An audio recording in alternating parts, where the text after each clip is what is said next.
지방 부동산은 끝났다고요? 그런데 왜 어떤 도시는 지금도 오르고 있을까요? 서울만 살아남는다는 말 진짜일까요? 지금부터 그 진실을 알려드립니다. 요즘 부동산 관련 커뮤니티를 보면 이런 말이 자주 눈에 띕니다. 이제 지방은 끝났다. 서울 아니면 의미 없다. 심지어는 지방 아파트는 팔려고 내놔도 전화 한 통 안 온다는 말도 심심치 않게 들리죠. 정말 그럴까요? 지방은 망하고 서울만 오르는 걸까요? 안녕하세요. 행복한 부동산 정보입니다. 오늘은 그동안 너무나도 단순하게만 소비됐던 이 질문, 지방은 망하고 서울만 오른다는 말의 진실을 통계, 실거래 데이터, 그리고 미래의 흐름을 통해 깊이 있게 풀어보겠습니다. 1. 서울대 지방, 집값 격차는 어떻게 벌어졌을까?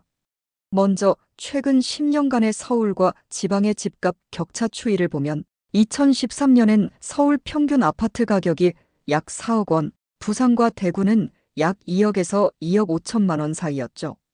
하지만 2021년 서울은 12억을 넘어섰고 지방은 평균 3억 5억에 머물렀습니다.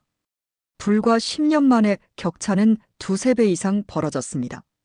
특히 강남, 마용성, 성수 등 일부 지역은 평균 실거래가 20억, 30억을 넘는 곳도 생겨났습니다. 그러다 보니 서울 아니면 안 오른다는 말이 사실처럼 들리게 된 것이죠. 왜 지방은 하락세가 길게 이어졌을까? 지방 부동산이 어려워진 데에는 여러 이유가 있습니다. 첫째는 인구 감소입니다. 지방 소멸 위기 지역은 2024년 기준으로 전국 89곳, 특히 전남, 경북, 강원 등은 청년 유출이 가속화되고 있어 실수요가 줄어들고 있습니다.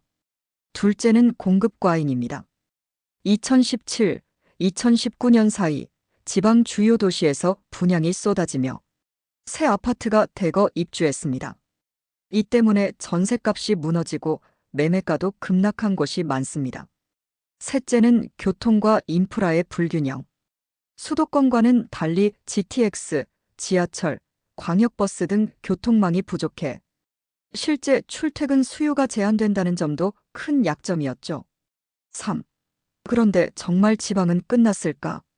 하지만 여기서 주목해야 할 점이 있습니다. 지방 전체가 망한다는 말은 과장이라는 겁니다.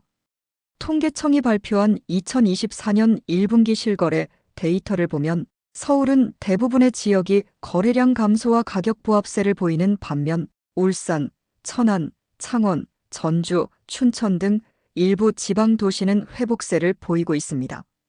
왜일까요? 4. 반전의 지방 도시가 뜨고 있다. 이 도시들에는 공통점이 있습니다.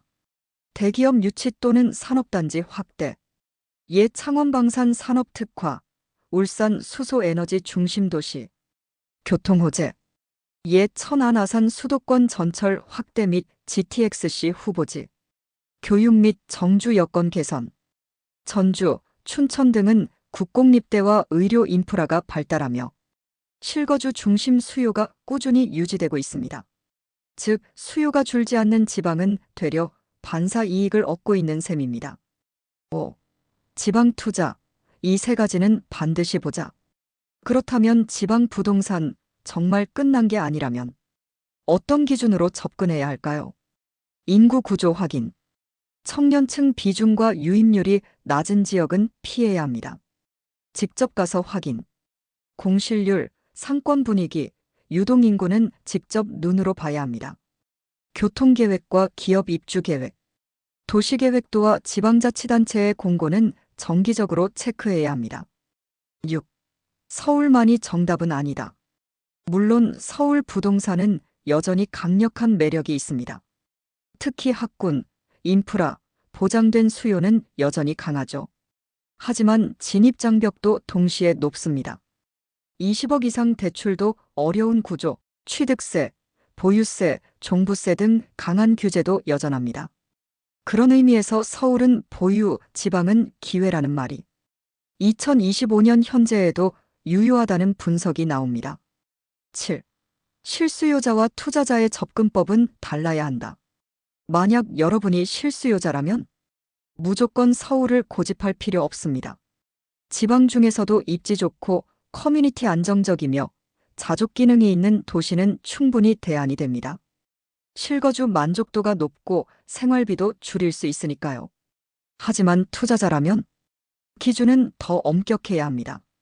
단기 차익보다 장기 보유에 적합한지, 공실 위험과 수익률 시뮬레이션이 명확한지, 향후 시세 반등을 이끌 동력이 존재하는지, 이 세 가지를 반드시 검토해야 합니다. 8. 감정이 아닌 데이터로 판단하자. 많은 분들이 이렇게 말합니다. 느낌이 안 좋아서 사람들이 안 산다더라. 하지만 부동산은 데이터 싸움입니다. 감정은 대중의 흐름에 따라 좌우되지만 데이터는 진실을 말해줍니다. 인구 이동, 입주 물량, 거래량, 실거래 지수. 이 네 가지만 잘 분석해도 절대 지방은 끝났다 같은 단순한 결론에 도달하지 않게 됩니다. 서울과 지방의 격차는 분명히 존재합니다. 하지만 그것이 지방 전체의 몰락을 의미하진 않습니다. 오히려 선택과 집중이 더 중요해진 시대, 어디를 사느냐보다 무엇을 보고 사느냐가 핵심이 된 것이죠. 오늘 행복한 부동산 정보에서는 단순한 두려움이나 군중 심리가 아닌 미래를 위한 냉정한 판단 기준을 함께 나눠보았습니다. 앞으로도 이런 통찰을 바탕으로 현명한 내 집 마련과 부동산 전략을 세워가시길 바랍니다. 끝까지 시청해 주셔서 감사합니다. 행복한 부동산 정보였습니다.